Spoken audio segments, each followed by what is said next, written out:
بسم الله الرحمن الرحيم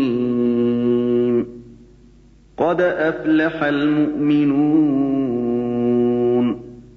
الذين هم في صلاتهم خاشعون والذين هم عن اللغو معرضون والذين هم للزكاة فاعلون أعوذ بالله من الشيطان الرجيم. بسم الله الرحمن الرحيم. الحمد لله ثم الصلاة والسلام على أشرف المرسلين سيدنا محمد وعلى آله وصحبه وسلم. رب اشرح لي صدري ويسر لي أمري wahlul uqdata min lisani yafqahu qawli. Chers croyantes et croyants en Allah, nous voici encore ce jour, samedi 25 novembre, qui équivaut au premier Jumad al-Awwal du mois lunaire. Une fois encore avec notre essai d'interprétation des versets du Coran. Essai parce que Allah dit, c'est lui, Allah, qui peut mieux interpréter les versets. Car le Coran, les versets du Coran sont adaptés à tous les temps. Le temps de la magie de Moïse, on pouvait adapter les versets avec ce temps. Le temps de la guérison de Jésus, le Coran était adapté. Aujourd'hui, nous sommes au temps de la vitesse et de la technologie que personne avant ce temps-là ne pouvait mieux interpréter. Le samedi passé, par la grâce d'Allah, nous avons fini avec Suratul Mu'minun. Nous avons dit, en résumé, que cette sourate qui a été révélée pendant la période de la famine et que les Mécois accusaient le prophète d'être le responsable de cette famine. Cette sourate, au cours de notre essai, nous avons évolué pour dire que cette sourate nous a interpellés vers l'aspect scientifique du Coran, sur ce que nous appelons la création de l'homme et la création de l'univers. Et cette sourate nous invitait beaucoup à l'aspect de Tawhid, c'est-à-dire de l'unicité de Dieu. L'histoire des prophètes anciens a été évoquée et le message universel de la religion de l'islam, qui veut dire salam, la paix. Cette sourate nous a invités à faire des observations sur les signes dans l'univers et la réponse des négateurs. Et au cours de cette sourate, Allah subhanahu wa ta'ala nous a parlé de la récompense qui attend beaucoup les croyants dans la voie de Dieu. S'il plaît Allah, aujourd'hui, nous allons commencer encore une autre sourate qui s'appelle Sourate Nur. Sourate Nur. Cette sourate qui, en réalité, a été révélée pendant le temps des propos blasphématoires à l'encontre de Aïcha, la femme du prophète Mohammed. Dans cette sourate, on verra l'histoire qui rapproche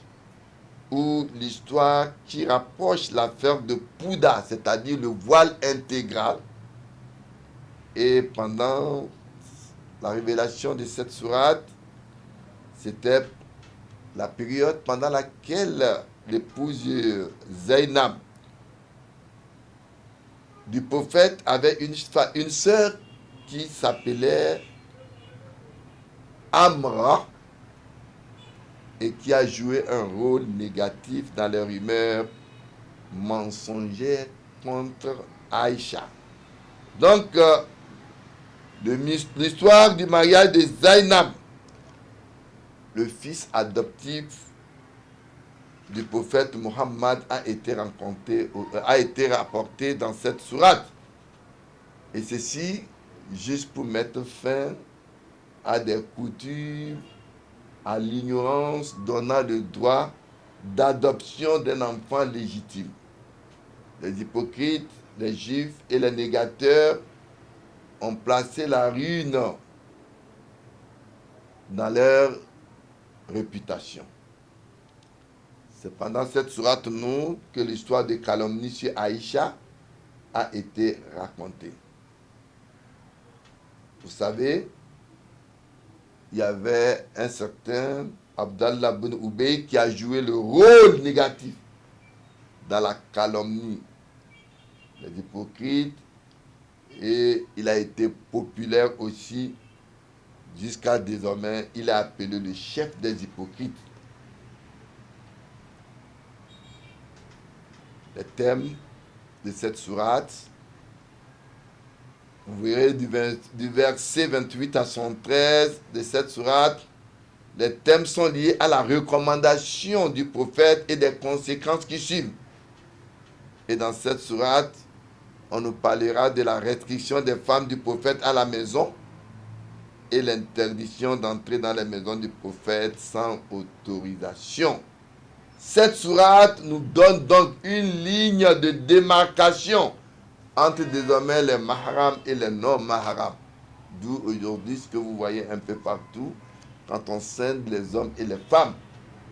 Et les femmes du prophète devenues une interdiction pour les musulmans afin d'avoir un regard de pure intention.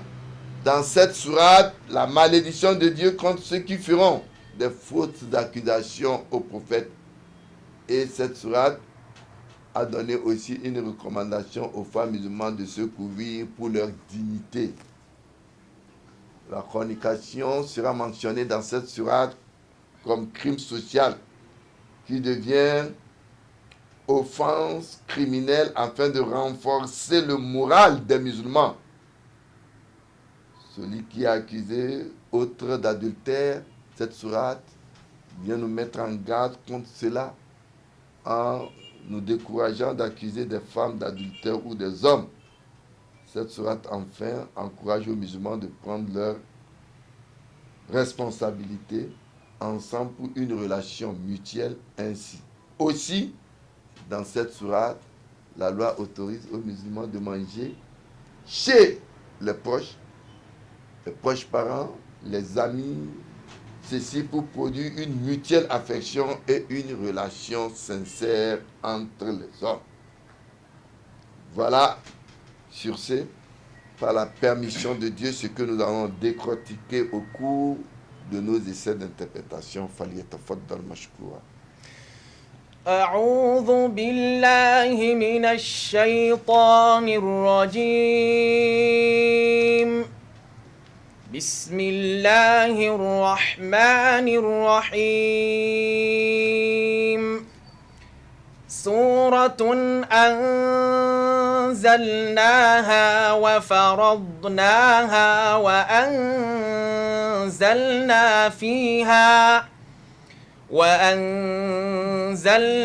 فيها آيات بينات لعلكم تذكرون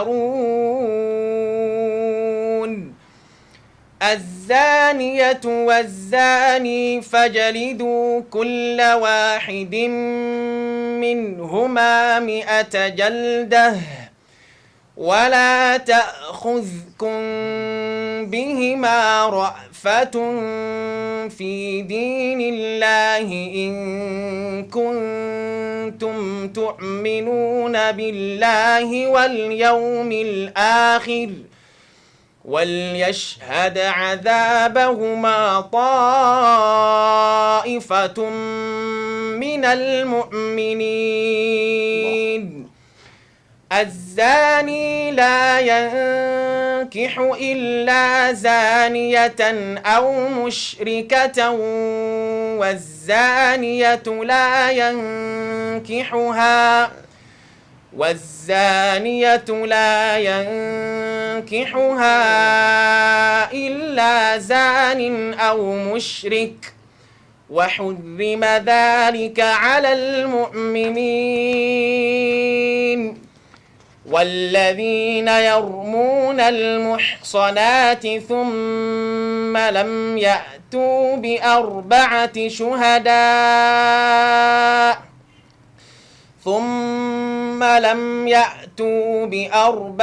شهداء فجلدوهم 80 جلدة ولا تقبلوا لهم شهادة أبدا وأولئك هم الفاسقون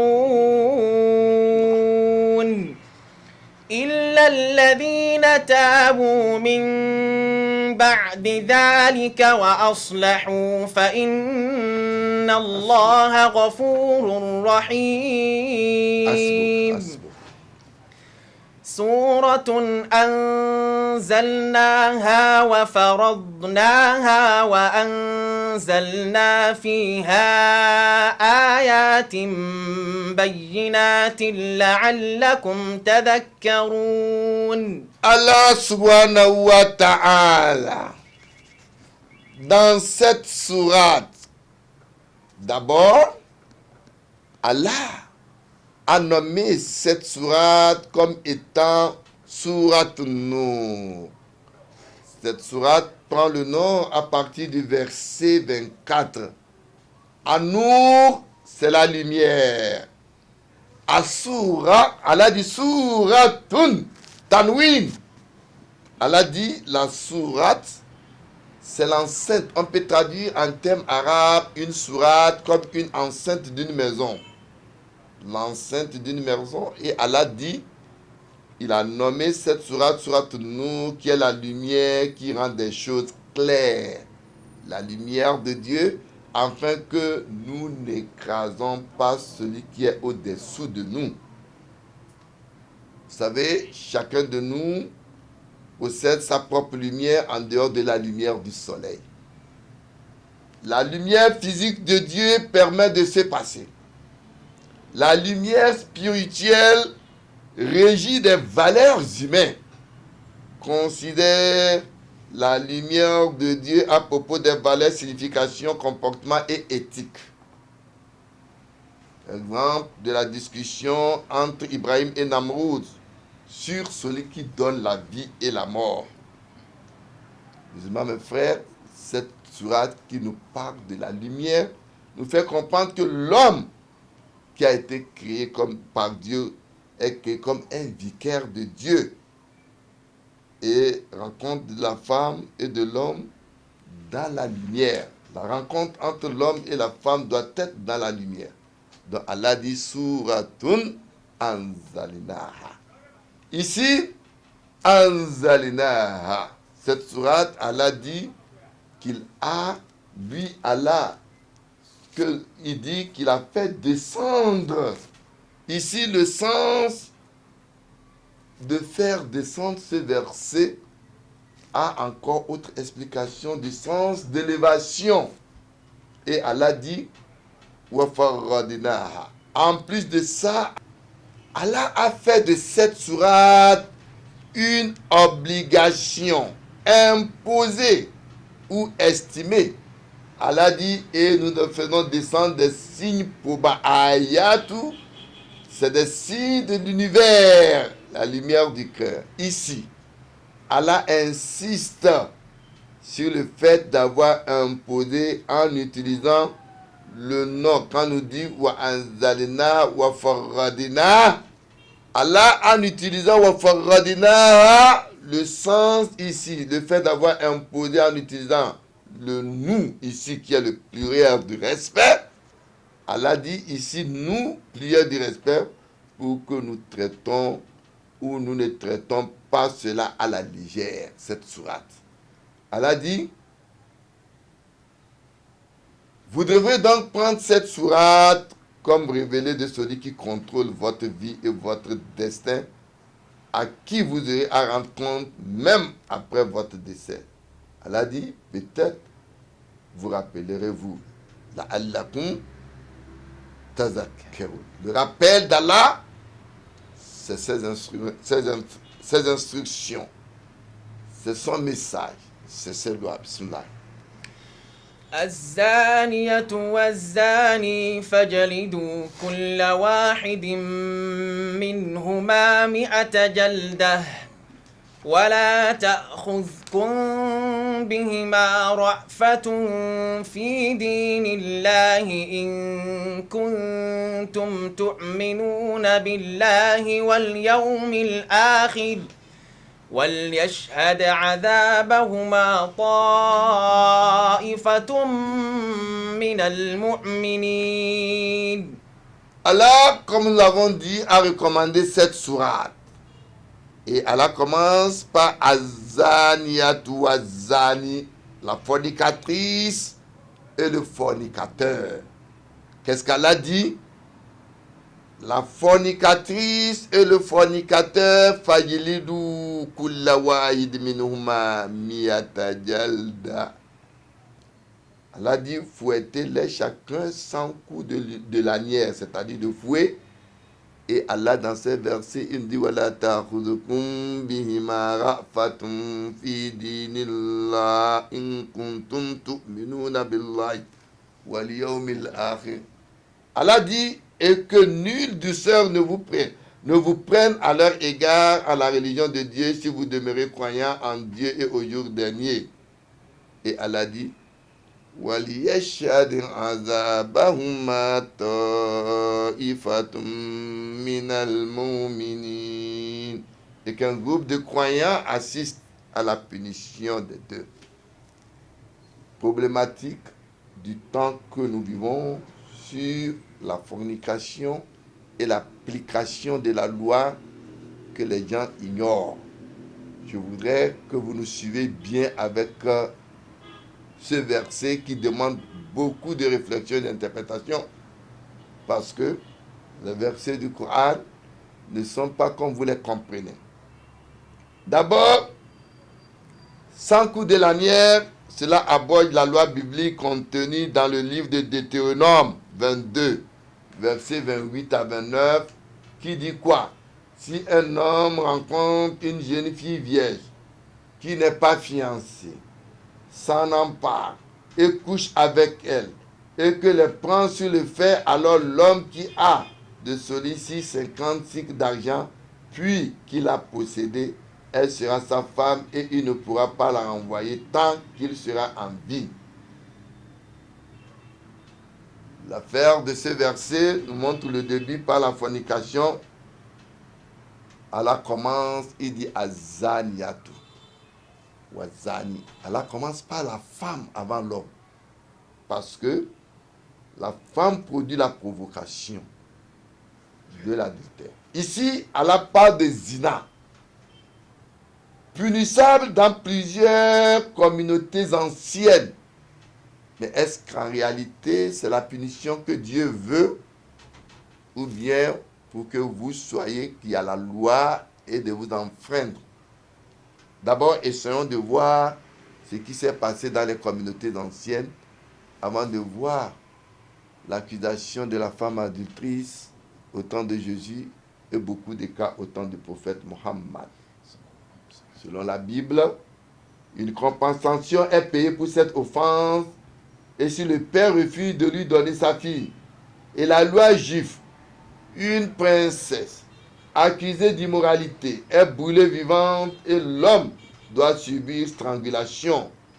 On lit ça dans Evrédia Talmud, page 319 à 320. Dans les temps anciens, les Égyptiens, l'homme battu et le nez de la femme coupé. De même chez les Assyriens, les Iraniens et les Babyloniens. Les Hindous, dans ce temps, la femme jetée au chien et l'homme brûlé au fer chaud. Les premières lois des Romains grecs donnaient le droit à l'homme de tuer sa femme et demander une compensation monétaire. Constantine a changé la loi et a imposé la pénalité de mort pour les deux. Temps de Léo Marcien, la loi est changée à l'emprisonnement à vie. Justin diminue en changeant à 2 ans d'emprisonnement l'homme et la femme fouettés et envoyés au monastère. Dans le livre de Lévitique de la Bible, Lévitique 20:10, quand un homme commet l'adultère avec la femme de son prochain, ils seront mis à mort, l'homme adultère aussi bien que la femme adultrice. Mais cette loi est-elle réellement appliquée? Je vous dirai non. Et pourquoi? La loi n'est pas appliquée si elle existe dans la Bible. Regardez le Jésus, le prophète bien-aimé de l'islam, son histoire dans le livre de Jean 8:11, de la femme qui a été accusée d'adultère. La femme a été amenée à la place publique pour dire que la loi de Moïse dit de lapider cette femme. Et Jésus faisait semblant de ne pas les écouter. Le scribe parle de l'intention. Il parle de l'intention de lui tendre au piège pour avoir de quoi l'accuser.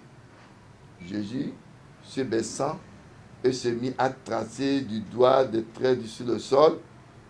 Comme il continuait à lui poser des questions, Jésus se redressa et leur dit que celui d'entre vous qui n'a jamais péché lui jette la première pierre.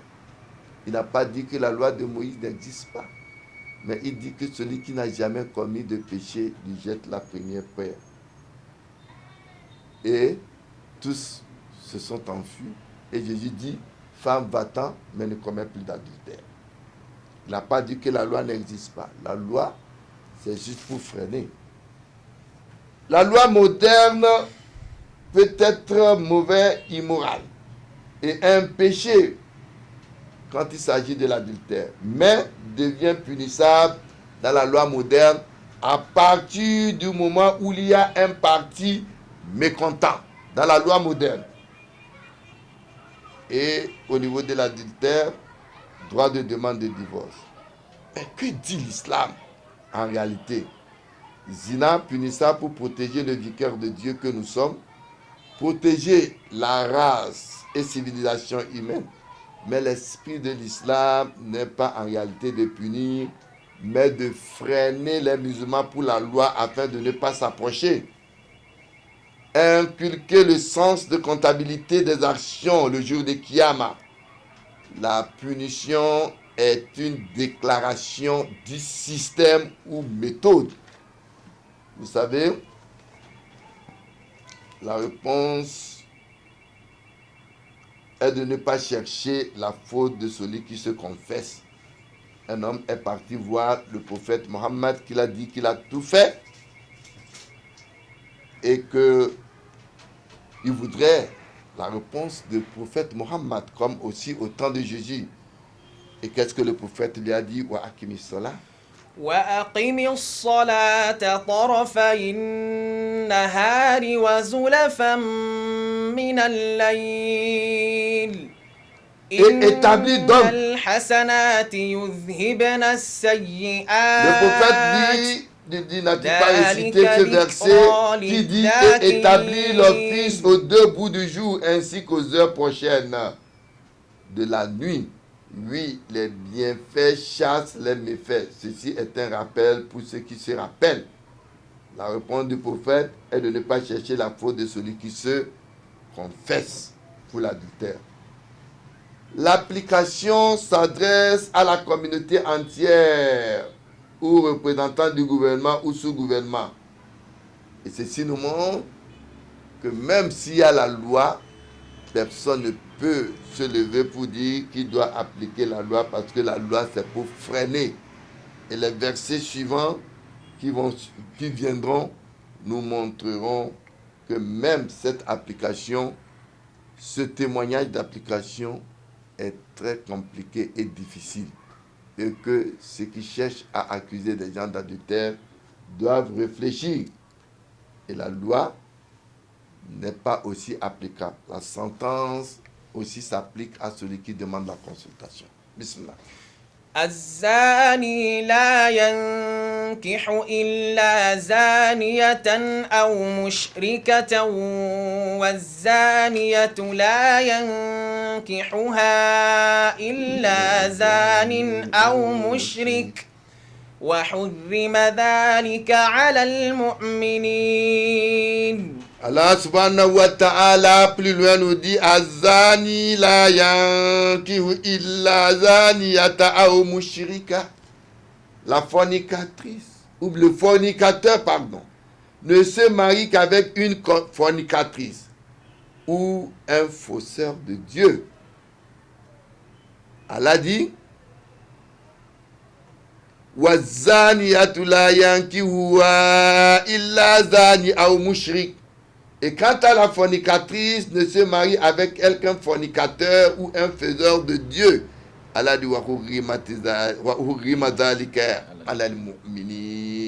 Allah dit ainsi donc ce qui est aux croyants est rendu illicite. Vous savez pourquoi? Allah veut qu'on ne mélange pas les brebis galeux. Le fornicateur et fornicatrice se marient. Les hommes qui sont responsables se marient avec les femmes aussi qui sont responsables, pieuses dans le domaine. Car les atomes humains sont construits de cette sorte que les rapports entre ou les rapports en dehors de Dieu subissent des réactions. Le prophète dit, vous avez rendu licite les rapports par la parole de Dieu, éviter une progéniture souillée, d'où vient la loi de la punition. La conséquence la plus grave des rapports illégitimes, c'est les fléaux comme le sida que Dieu nous préserve. Car les conflits juridiques des hommes se passent en fonction de leur cas de turpitude. Et lorsqu'ils commettent les turpitudes, ils font face au conflit. Donc, faire une distinction entre les mariés et les non-mariés. Et en plus, la polygamie est aussi une solution à des maladies. Pourquoi? Parce qu'un homme polygame, la femme contient toujours les mêmes liquides. Chaque femme contient les mêmes liquides. Mais la polyandrie est interdite. C'est ça qui crée les maladies, parce qu'une femme qui reçoit liquide de X, liquide de Y, ces liquides-là ne s'entrent pas les microbes et ça devient les maladies. Ce qui provoque la maladie. Les liquides séminaux se multiplient au même endroit. Les liquides séminaux développent des microbes, d'où la maladie. Les hommes ne sont pas donc soumis uniquement à la conséquence religieuse, mais il faut des conséquences pratiques. Il y a des versets donc du Coran sur le possible et les versets de prescription, ce qui devait être. Voilà, c'est l'exemple, c'est des versets de prescription. Allah donc nous a prescrit pour la purification des liens de parenté. Mais la justice et la police ne sont pas légaux pour intimer la procédure légale de la fornication ou de l'adultère. Le verset du Coran nous dit voilà, tranquille. ولا تنكحوا المشركات حتى يؤمن. C'est pour ça Dieu ولأمة مؤمنة Allah خير nous prescrit من que vous ne devez pas مشركة donc ولو marier ceux-là أعجبتكم. qui n'ont pas la foi parce que à cause de ces prescriptions. Pour conclure, la pulsion n'est pas le vœu de l'islam. Allah, pour abroger certains propos, nous dit Wallati yatina al-fahishat. واللاتي يأتين الفاحشة من نسائكم Allah, pour فاستشهدوا abroger certains عليهن propos, un autre أربعة verset nous dit quant à ceux de منكم vos femmes qui commettent une turpitude, فإن faites témoin, شهدوا faites témoigner contre فأمسكوهن في lui 4 البيوت d'entre vous. S'ils sont témoins, alors confirmez ces femmes aux maisons jusqu'à ce que la mort les achève ou que Dieu leur ouvre une voie. Aussi donc, nous lisons, c'est-à-dire, une voie, c'est de faire trouver une solution. Cette solution sera révélée plus tard dans un autre verset du Coran Karim.